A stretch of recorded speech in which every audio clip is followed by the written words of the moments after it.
हजारों साल नरगिस अपनी बेनूरी पे रोती है, बड़ी मुश्किल से होता है चमन में दीदवर पैदा। मुअज़्ज़ज़ सामीन और नाज़रीन हज़रात, सर सैयद अलैहिर्रहमा पे बात करने के लिए ज़रूरी है कि हमारी नज़र 1857 के गदर पर भी हो।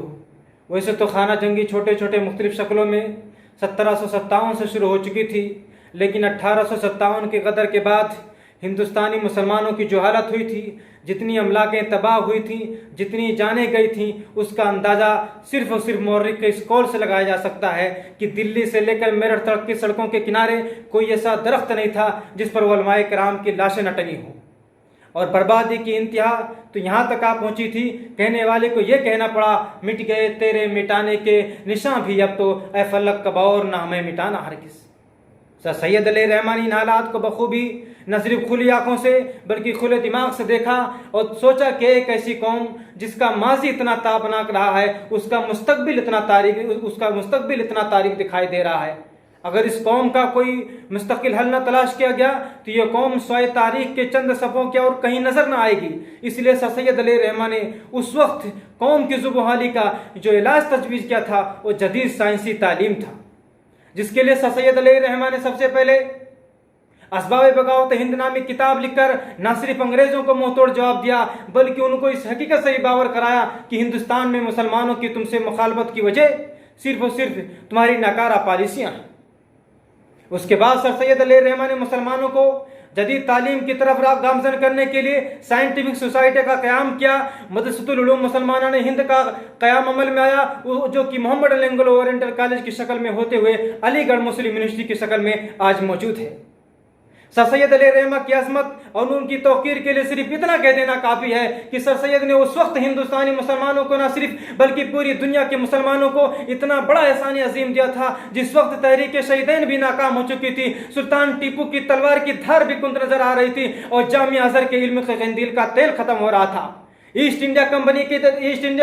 कंपनी से निकलने वाले तबाही के दहाने न सिर्फ हिंदुस्तानी हुकूमतों बल्कि लाल किला की फसीलों को चैलेंज कर रहे थे और हिंदुस्तानी उमरा और रोसा कहवा खानों में बैठ करके शेर और नगमा में दादो तहसीन दे रहे थे। सर सैयद भी चाहते तो ऐशो आराम की जिंदगी गुजार सकते थे,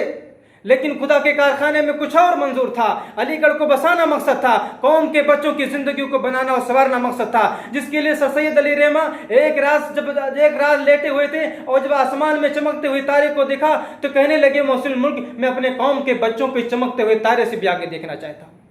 जिसके लिए सर सैयद अलैहिर्रहमा ने वहां से चंदा इकट्ठा किया जहां से चंदा लेना गौरा नहीं किया जा सकता। आज भी अलीगढ़ का नुमाइशगाह इस बात को चीख कर कह रहा है कि मेरी इस जमीन पर एक बूढ़े शख्स ने अपने पांव में घुंघरू बांध करके सिर्फ और सिर्फ लैला का किरदार इसलिए प्ले किया था ताकि अपने कौम के बच्चों को तालीम दिला सके। जलता है चिरागों में लहू अहले वफा का, सुनते हैं कि तेरी शाम रंगीन बहुत है। इसीलिए तो हाल ही ने कहा था, कोई गौस हो सकता है, कुतुब हो सकता है, अब्दाल हो सकता है, लेकिन कोई सर सैयद नहीं हो सकता। और महात्मा गांधी ने कहा था, sir Syed is a profit of education.